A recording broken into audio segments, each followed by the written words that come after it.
नमस्कार साथियों, मैं योगेंद्र रावत एक मर्तबा फिर आपके सामने अपने YouTube चैनल सबसे अलग के साथ। इस मर्तबा मैं आपको ओमकार मंत्र के जाप के सही तरीके और समय बताने जा रहा हूँ। ओमकार मंत्र दुनिया की, बल्कि मैं कहूँ कि इस पूरे ब्रह्मांड की मूल ध्वनि है। ओमकार अर्थात ओम जो मंत्र है वो 3 वर्णों से मिलकर बना है, आ, उ और मौ। ये तीनों जो वर्ण हैं ये किसी भी भाषा के मूल स्रोत हैं। आपने मूक व्यक्ति को देखा होगा जो बोल नहीं पाता है, जिसकी जीभ नहीं है, वो किन ध्वनियों को निकालता है? अ, उ और मा की। कैसे?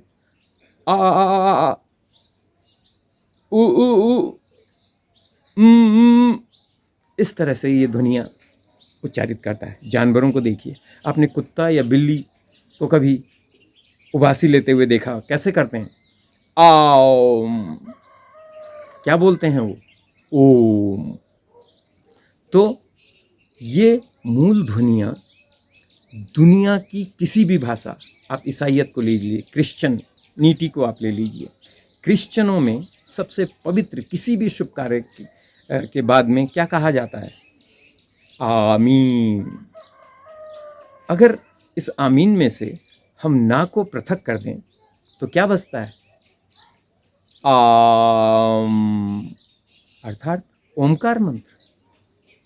मुस्लिम धर्म को ले लीजिए, वो ओमकार को एक अलग तरीके से बोलते हैं, जैसे आमीन। इसमें भी अगर आप ना को अलग कर दें तो वो ओमकार मंत्र है। अर्थात इस पूरी दुनिया का मूल जो है वो ओमकार मंत्र है। ये किसी धर्म विशेष से जुड़ा नहीं है, ये मानव मात्र से जुड़ा हुआ है। खैर, अब इसके वैज्ञानिक जो इसका तरीका है उस तरीके पे आते हैं। एक और आश्चर्यजनक बात मैं बता दूं कि जिसे हम ओम के रूप में उच्चारित करते हैं, दरअसल वो ओम नहीं है। अगर आप ओम मंत्र का उच्चारण ओम करके करते हैं तो आपकी सारी मेहनत, आपका सारा प्रयास बेकार है।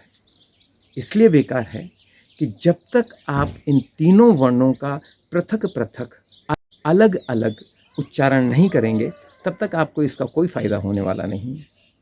इसलिए ध्यान दीजिए, मैं आपको इसके फ़ायदे बताने जा रहा हूँ और फ़ायदे के साथ साथ मैं इसका उच्चारण का सही तरीका बताने जा रहा हूँ। ओमकार मंत्र का जो जाप का सही समय है वह ब्रह्म मुहूर्त है, अर्थात सुबह जब सूर्य उदय होता है, जब उसकी किरणें धरा पर प्रस्फुटित होती हैं, फैलती हैं, तो उस समय ओमकार मंत्र सबसे ज़्यादा फायदेमंद, सबसे ज़्यादा प्रभावकारी होता है। इसी तरह जब शाम को सूर्यास्त होता है उस वक्त भी आप ओमकार मंत्र का जाप कर सकते हैं।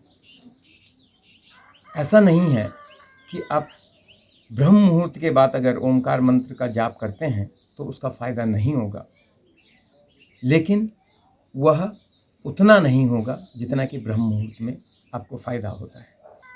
इसके अलावा इसका तरीका मैं आपको बताता हूँ। मैंने आपको जैसा कि बताया कि ओमकार मंत्र 3 वर्णों से मिलकर बना हुआ है, आ, उ और म। पहले मैं आपको इन तीनों वर्णों के अलग अलग जाप करके बताता हूँ और फिर एक साथ बताऊँगा कि कैसे इनका जाप करना है।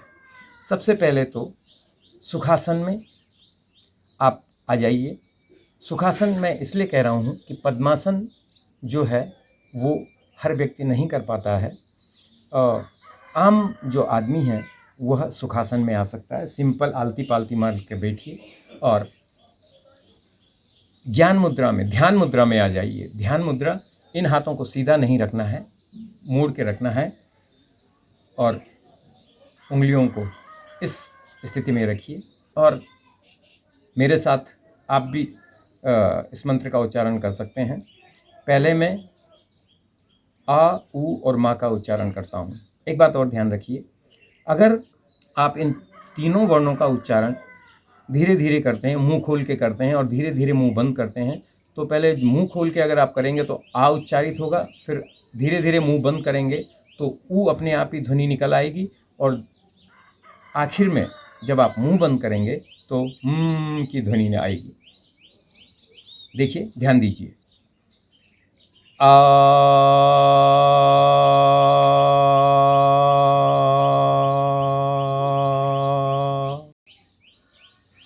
फिर ऊ की ओ,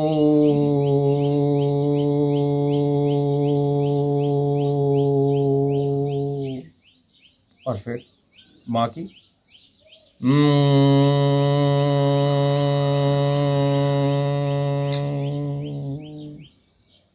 ये तो मैंने इन तीनों वर्णों का अलग अलग उच्चारण करके बताया।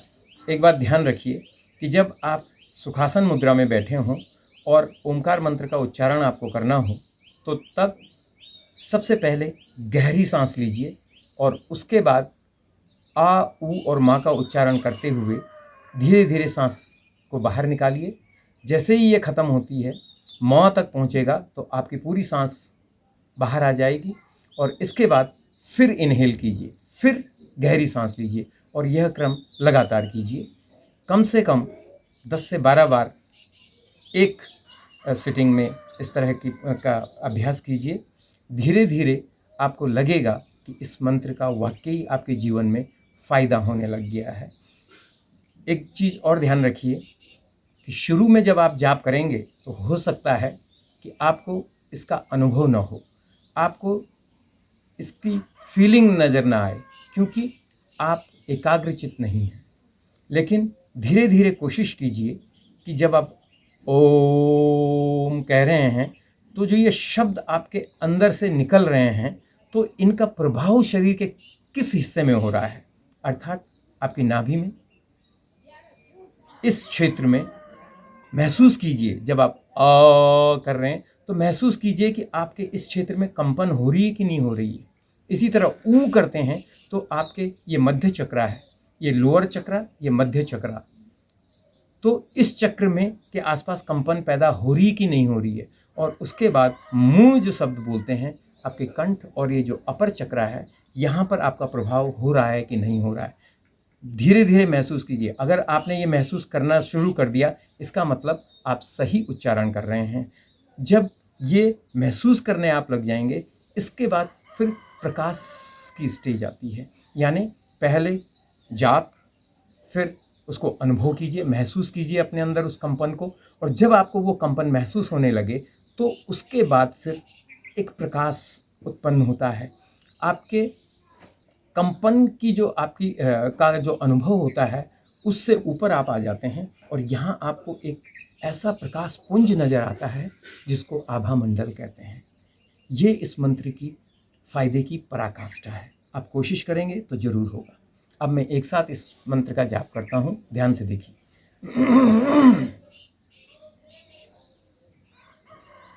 पहले लंबी सांस लीजिए।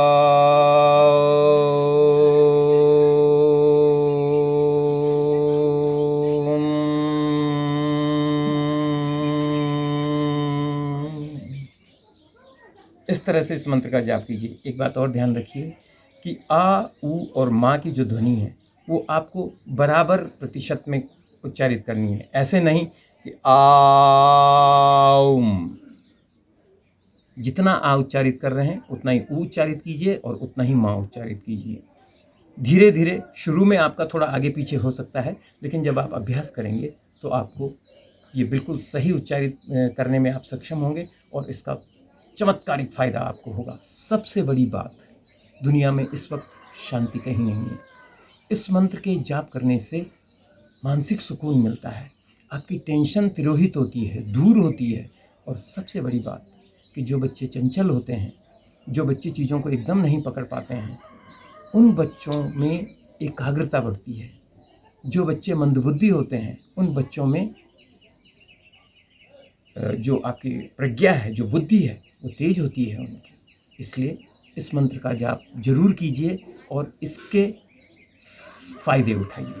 शुक्रिया।